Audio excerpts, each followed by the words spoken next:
बहुत समय पहले की बात है। एक छोटे से गांव में रामू नाम का एक किसान रहता था। वह अपनी ईमानदारी और मेहनत के लिए पूरे गांव में प्रसिद्ध था। वह अपनी पत्नी, एक बेटा और एक बेटी के साथ एक छोटे से कच्चे मकान में रहता था। उनकी रोजी रोटी का एकमात्र साधन उनकी छोटी सी खेती थी, जिसमें वह दिन रात मेहनत करता था। उसकी ईमानदारी की कई कहानियां गांव में मशहूर थीं। एक दिन गांव के जमींदार ने खेतों की जांच करने के लिए अपने नौकरों को भेजा। रामू के खेत के पास उन्होंने एक सोने की थैली पड़ी हुई देखी। नौकरों ने वह थैली उठाई और जमींदार के पास ले गए।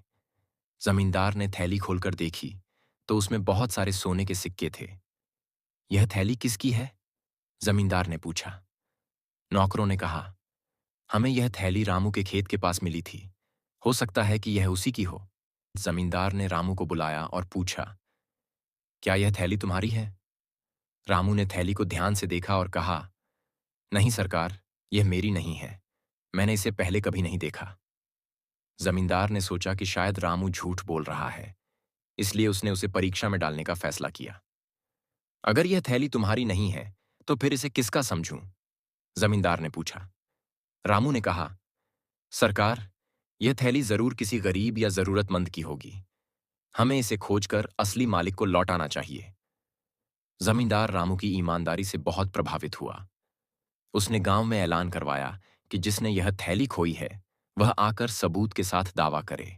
कुछ दिनों बाद एक बूढ़ा व्यापारी गांव में आया और उसने जमींदार से कहा, सरकार, मैंने कुछ दिन पहले गांव के पास सफर के दौरान अपनी सोने की थैली खो दी थी। उसमें मेरे पूरे जीवन की कमाई थी। जमींदार ने पूछा, क्या तुम इस थैली की कोई खास पहचान बता सकते हो?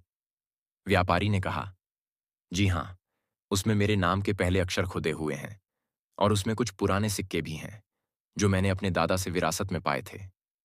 जब जमींदार ने थैली खोली, तो व्यापारी की बताई पहचान उस पर मौजूद थी। यह देखकर सभी को यकीन हो गया कि थैली उसी की है। व्यापारी ने खुशी खुशी अपनी थैली ले ली और रामू की ईमानदारी से बहुत प्रभावित हुआ। उसने इनाम के रूप में रामू को कुछ सोने के सिक्के देने चाहे, लेकिन रामू ने विनम्रता से कहा, मैंने कोई बड़ा काम नहीं किया, यह मेरा फर्ज था, मैं इनाम नहीं ले सकता।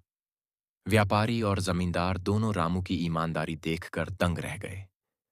जमींदार ने रामू को अपना खेत दान में दे दिया, ताकि वह अपनी खेती अच्छे से कर सके।